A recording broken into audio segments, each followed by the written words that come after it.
we talked about what an identity is, but identities have life cycles inside of your organization.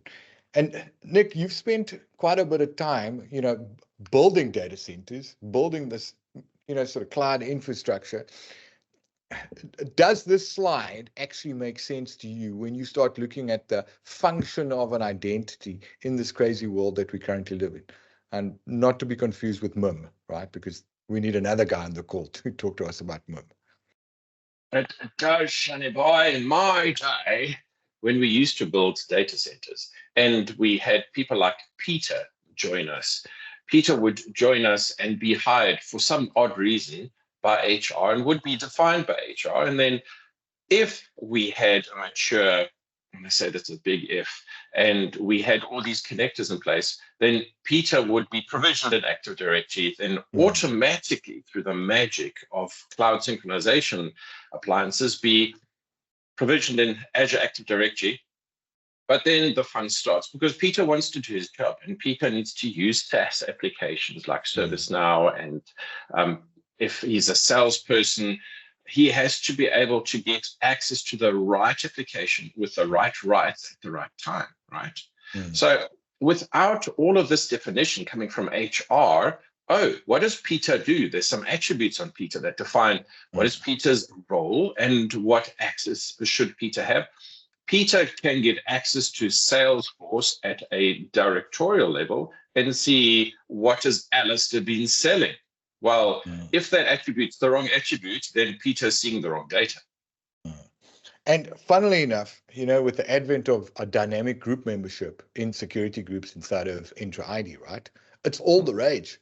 And in the old days, we used to, in your world, you used to have that additional exchange attributes that you could populate, right? Which was extended the Active Directory schema, right? Where you got a handful of attributes for exchange.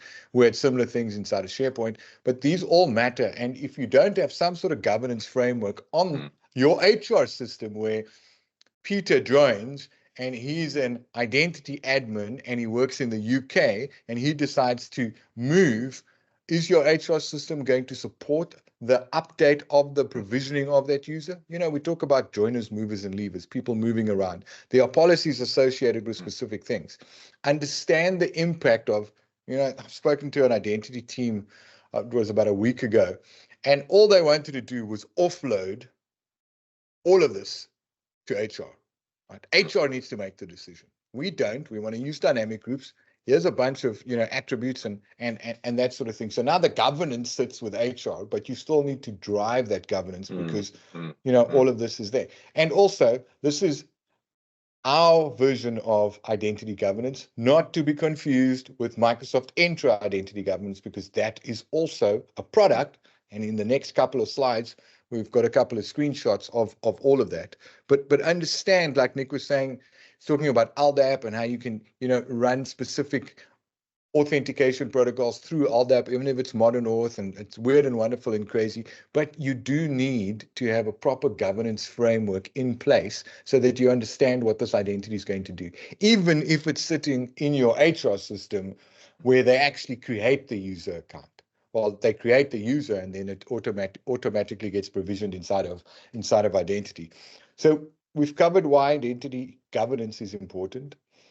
The things that you can do, simple stuff, no global admins, conditional access policies, understand the maturity, also have a look at what an identity does from a lifecycle perspective, because, what are you going to do when a joiner starts, when he moves inside of the organization, or even when he leaves the organization, because that footprint is still there and you need to figure out what orphaned objects you have inside of your directory services provider, right? Like in the old days with NetWare, right? I'm that old. I migrated from NetWare to Server 2000. Right? So understand that these things are important and you need to write these things down, right? Like we used to do in the old days and put it into a safe.